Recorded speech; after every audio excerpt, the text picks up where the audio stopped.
Dios te bendiga, hermano. Bendiciones en el nombre del Señor.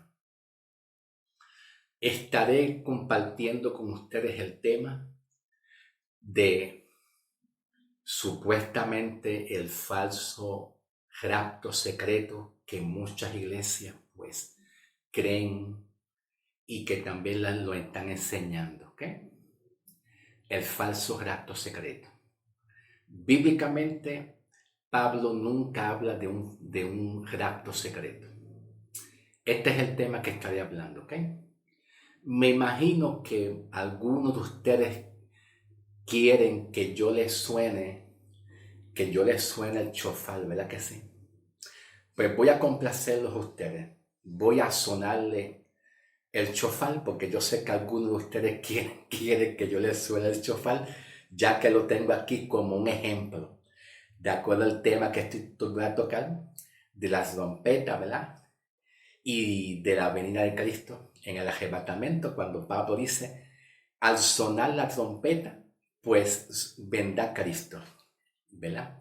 Vamos entonces a sonar un poquitito el chofar. Yo no sé mucho de esto, pero esto yo lo tengo muchos años aquí conmigo. Lo único es que casi nunca lo sueno, ¿ok?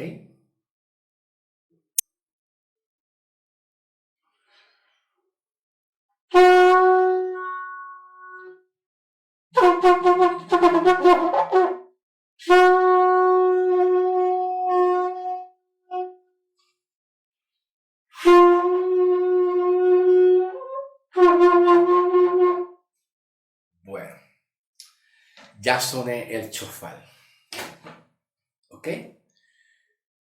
Ya soné el chofar. Con un poquito de dificultad, pero por lo menos soné el chofar. Gloria a Dios. Hablaremos del falso rapto secreto que algunas iglesias creen y enseñan, y aunque yo entiendo que lo enseñan y lo creen con buenas intenciones, pero por otra parte comprendo que muchas de estas iglesias que creen en un rapto secreto, pues lo hacen con buenas intenciones, pero mal informados. Estamos mal informados. ¿Qué se entiende? ¿Qué se interpreta por el rapto secreto? Bueno, se deja entender que es cuando Cristo va a buscar a su iglesia en el arrebatamiento y que la iglesia, no importa en qué momento se encuentre, en qué esté haciendo la iglesia, si la iglesia está trabajando, si nosotros estamos en horas de la madrugada por la noche, tal vez durmiendo, no importa en qué momento nos encontramos nosotros. Cristo vendrá y Él no va a avisar. Cristo vendrá y no va a avisar, va a venir como ladrón en la noche, que es aquí donde el apóstol Pablo escribe en la primera carta de Tesalonicenses, capítulo 5, versículo 2 hasta el 4. Entonces, ¿cuál es el problema?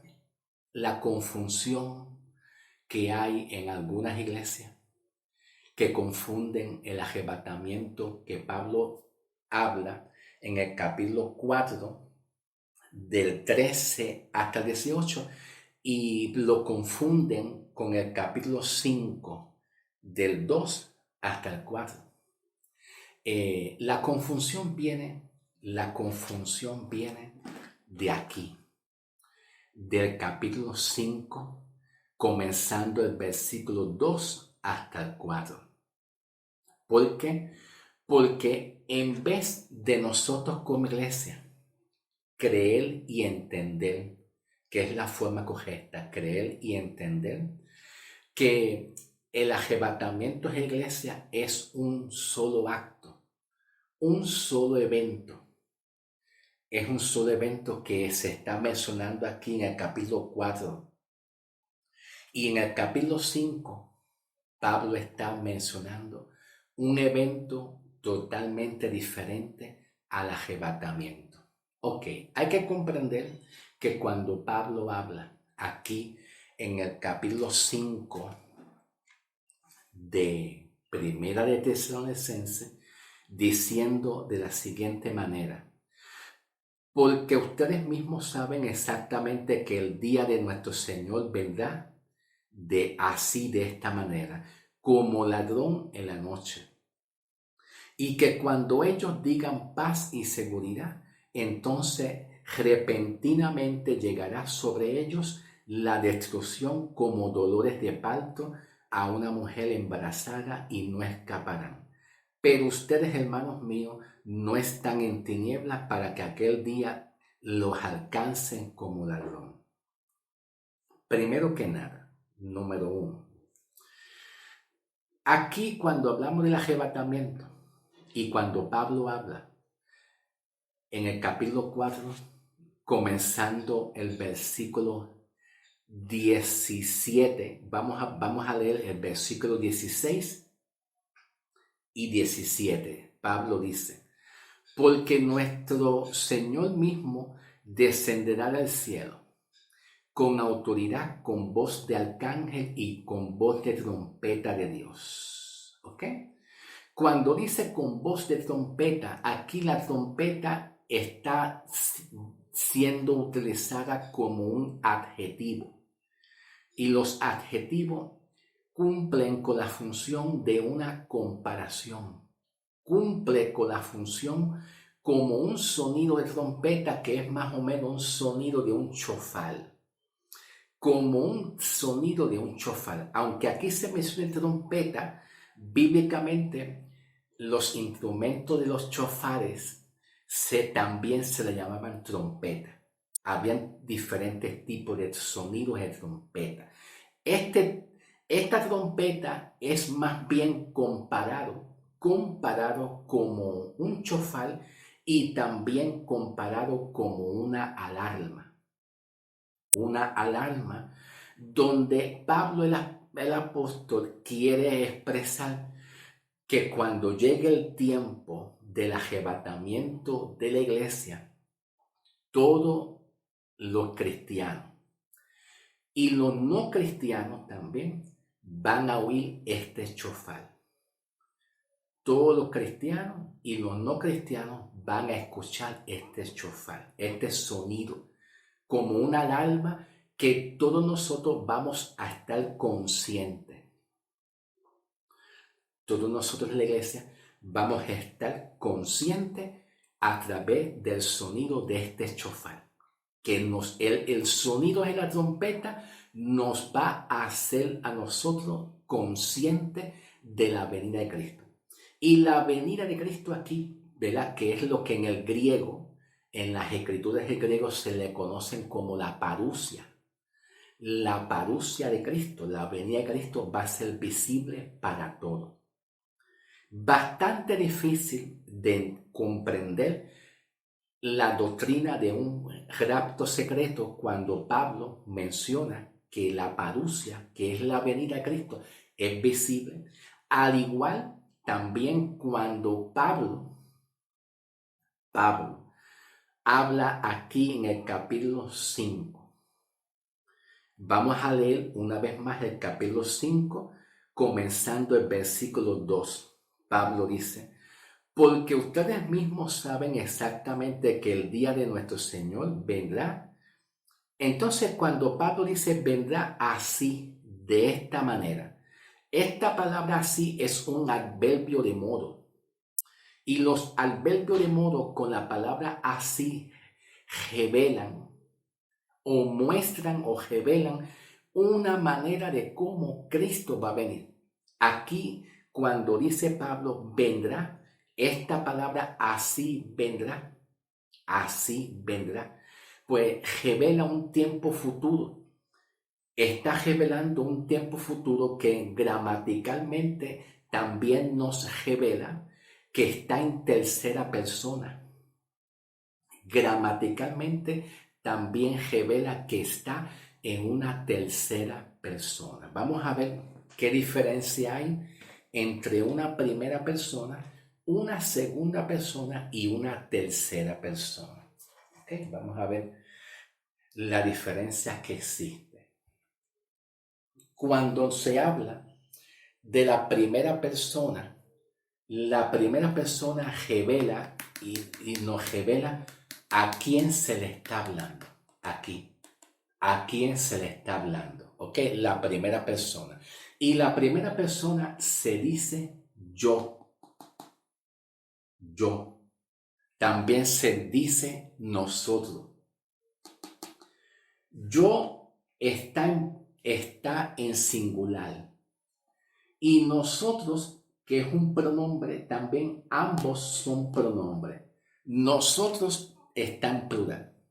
Por ejemplo, si usted y yo nos estuviéramos viendo por la cámara web del internet, una transmisión en vivo de cámara a cámara, la cámara mía y la cámara de usted, si nos estuviéramos viendo usted y yo solamente, pues sería una primera persona, que la primera persona revela a quién yo le estoy hablando o a quién tú le estás hablando. Pues entonces, cuando yo digo yo estoy hablando con usted, pues yo digo aquí yo, que sería singular. ¿Por qué singular? ¿Por qué singular? Porque solamente estoy hablando con una persona. Pero si yo estaría hablando con más de una persona, ¿verdad? Que yo estoy viendo con ustedes, con usted lo acompaña 3 personas más. En la grabación de la cámara, con usted lo acompaña 3 personas más. Aunque yo esté solo, con usted lo acompaña 3 personas más. Pero entonces sería plural, plural. Pero aunque sea plural, cae como quiera, cae en la categoría de la primera persona. ¿Por qué? Porque solamente tú tienes 3 personas en el lugar donde tú estás grabando. Tú tienes más que 3 personas en el lugar donde tú estás grabando. Y yo tengo aquí, no tengo 2 personas, no tengo 3, no tengo 4, solamente estoy yo. Pues entonces, entre usted y yo, aunque usted tenga 3 personas o 4 personas en el lugar físico donde tú estás grabando, en el país donde tú estás grabando, en la localización, en la ubicación donde tú estás grabando, de todas maneras cae en primera persona. Ahora, ¿cómo sería una grabación por cámara de internet cuando hay alguien más que se conecta a tu cámara? Hay alguien más que, por ejemplo, si tú eres mexicano, si usted vive en México, pero tú le das le das la invitación a otra persona que vive en Venezuela y se conecta a tu transmisión. No solamente yo estoy conectado a la transmisión de usted, no solamente yo estoy conectado a la transmisión de usted. Juntamente a la transmisión de usted hay una segunda persona que está conectado con la cámara. Con la cámara. Es de Venezuela. Estoy tomando de ejemplo. La persona que está conectada en tu cámara es de Venezuela. Pero entonces sería segunda persona. Sería segunda persona, que la segunda persona aquí sería a quien se le habla. Oye, hermano Carlitos, ¿con quién tú hablas? Estoy hablando con una segunda persona que vive en Venezuela. Ah, es una segunda persona que vive ¿en dónde? En Venezuela. No vive en México, vive en Venezuela, ¿ve? Pero entonces aquí se le dice tú o usted. Se le diría tú o usted. ¿Ok? Tú le dices a esa otra persona, usted, ¿cómo está usted? Usted es una segunda persona. Y si fuera plural, si esa persona que vive en Venezuela hay varias personas, con él lo acompaña varias personas, que son 5, en el mismo lugar, en la misma cámara, en el mismo lugar geográfico, la misma ubicación física, hay otras personas que lo acompañan, sería entonces usted. La tercera persona, aquí, la tercera persona es de quién o quiénes se le habla. De quién o a quiénes se le está hablando. Que ahí sería él, ella, o ellos o ellas. Él, ellas o él, ella. Que sería otra persona más que se une a tu cámara, que sería una tercera cámara. Una tercera cámara que se une a tu transmisión. Y esa tercera persona es más lejos. Es de Honduras, es de Chicago, es de Nueva York, es de Puerto Rico, es de las Islas Vírgenes, es de Santo Domingo, es mucho más lejos. Ahora, aquí, en el 1 Tesalonicenses 4, ¿verdad? Comenzando capítulo 5, cuando se está hablando aquí en el versículo, vamos a buscarlo aquí, versículo 2 en adelante, cuando dice, porque ustedes mismos saben exactamente que el día de nuestro Señor vendrá así como ladrón en la noche, y que cuando ellos digan la palabra ellos, ok, aquí está, la palabra ellos es un pronombre plural de tercera persona. ¿Qué significa eso? Que nada tiene que ver con la iglesia. Pablo aquí le está diciendo a ellos, número uno, Pablo le está diciendo a ellos, comenzando el capítulo 5, versículo 1. Comenzando el capítulo 5, versículo 1. Cuando Pablo habla de tiempo, hay que considerar los tiempos. Porque cuando Pablo habla de tiempo, está hablando de dispensaciones, de periodo de tiempo. Y cuando Pablo está hablando aquí de tiempo, le está diciendo a la iglesia en estos tiempos actuales que ellos conocen los tiempos. Pablo dice, ustedes conocen bien los tiempos, yo se los he enseñado. Y Pablo dice, ni siquiera tengo que volvérselo a enseñar, ni siquiera tengo que repetírselo de nuevo, porque ustedes mismos yo les he enseñado los tiempos. Ahora pregunta, ¿qué tiempo? ¿Qué tiempo? Pues los tiempos, por ejemplo, el tiempo es la ley del Antiguo Testamento, que comienza desde Génesis y termina con la muerte de Cristo. Que todo eso, desde Génesis hasta la muerte y la resurrección de Cristo, es el tiempo de la ley y los profetas. Luego que Cristo muere y resucita, de la muerte y la resurrección de Cristo en adelante, empieza otro tiempo que es la dispensación de la gracia. La palabra dispensación significa periodo de tiempo, donde ocurren muchas cosas, muchos eventos proféticos. Eso es lo que significa la palabra tiempo. Pablo utiliza la palabra tiempo en cuanto a la palabra dispensación. Que dispensación bíblica, que es un sinónimo de hablar de tiempo, es donde Dios habla y se comunica con muchas naciones en diferentes tiempos y épocas, dando y ofreciendo o otorgando, haciendo algo. Dios está hablando y haciendo algo con diferentes tiempos, de diferentes épocas, con diferentes personas. Entonces, cuando Pablo habla aquí de tiempo en el capítulo 5, versículo 1, Pablo le enseña a la iglesia diciendo, ustedes saben los tiempos, conocen los tiempos, ustedes saben que en este tiempo estamos en un tiempo de gracia, estamos en un tiempo de la dispensación de la iglesia, el tiempo del desarrollo de la iglesia, no estamos en el tiempo de la ley y los profetas, tampoco estamos en el tiempo de la gran tribulación. ¿Ves? Cuando Pablo habla aquí de tiempo, les está enseñando a la iglesia los tiempos, ¿verdad? Los tiempos. Y le está diciendo, mira, estamos en el tiempo de la iglesia, de la gracia, donde en este tiempo actual que es la iglesia, Cristo va a buscar, va a arrebatar su iglesia. Y cuando Pablo les sigue hablando de tiempo, ellos entienden los tiempos futuros. ¿Qué es lo que va a ocurrir después que la iglesia sea arrebatada? ¿Qué va a pasar cuando la iglesia sea levantada en el rapto, en el arrebatamiento?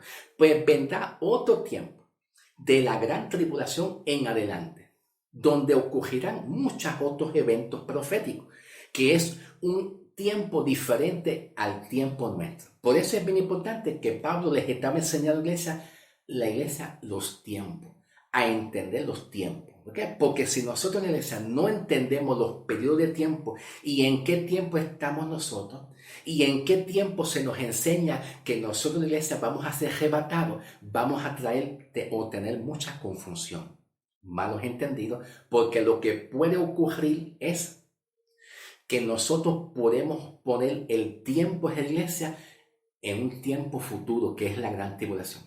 Y ahí sale la doctrina de los posttribunalistas, que piensan, que muchos de ellos piensan que ellos pasarán por la gran tribulación y estarán en el periodo de tiempo de la gran tribulación. Y es cuando Pablo dice aquí, según el contexto, capítulo 5, versículo 9, dice Pablo, porque Dios no nos ha puesto para ira, no nos ha puesto para alcanzar ira, sino para poseer la salvación por medio de Jesucristo. ¿Viste? Que Pablo dice, Dios no nos ha puesto a nosotros para que nosotros alcancemos la ira. ¿Cuál es la ira de Dios? La gran tribulación, que tiene que ver con los juicios después del rapto. Luego que pase el arrebatamiento de la iglesia en este tiempo. Observa que en el versículo 9, Pablo dice, porque Dios no nos ha puesto a nosotros para alcanzar la ira, sino para poseer la salvación. ¿Ve? Que gramaticalmente la palabra poseer es un genitivo posesivo. Te habla de genitivo posesivo. ¿Ok? ¿Y qué significa un genitivo posesivo gramaticalmente? Significa para alcanzar la salvación que tú tienes, porque el genitivo posesivo habla de posesión, habla de pertenencia. ¿Y qué es lo que nosotros poseemos? ¿Qué es lo que tú posees? ¿Qué es lo que tú tienes? La salvación, que la hemos adquirido por medio de la fe en Cristo, que ya tú estás salvo. Ya tenemos salvación. Y si estamos salvos, no hace falta alcanzar un tiempo de juicio, porque seremos librados del juicio venidero. Ok, voy a continuar, no he terminado. Dejé la lupa. La lupa me la llevé para otro lado. Pero me quedan unos cuantos minutos más. Ahora, ya que sabemos que es bien importante comprender los tiempos, aquí Pablo les está diciendo a la iglesia, ustedes conocen los tiempos, ustedes conocen el tiempo en el cual ustedes están viviendo. En otras palabras, no se salgan de tiempo. No se salgan de tiempo, manténganse en la dispensación de la gracia, en el tiempo de la gracia que les corresponde, que es, ustedes van a ser arrebatados. Cuando Pablo habla en el versículo 2, aquí mismito, capítulo 5, pero versículo 2 dice, porque ustedes mismos saben exactamente que el día de nuestro Señor, cuando dice Pablo, ustedes saben que el día del Señor, Pablo le está hablando aquí que Cristo vendrá en una segunda venida y que nosotros como iglesia no podemos confundir el capítulo 4, versículo 13 al 18, que Pablo habla del arrebatamiento, que es una venida.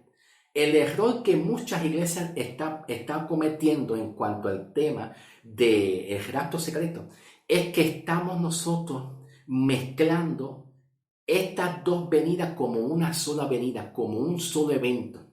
Repito, el error que algunas iglesias tienen en cuanto a la doctrina del rapto secreto es que estamos mezclando y uniendo el capítulo 4 y el capítulo 5 como un solo evento, como si fuera un solo evento mezclado, unido, que está unido. Y no es así.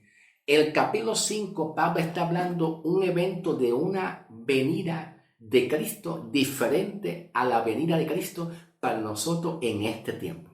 Diferente.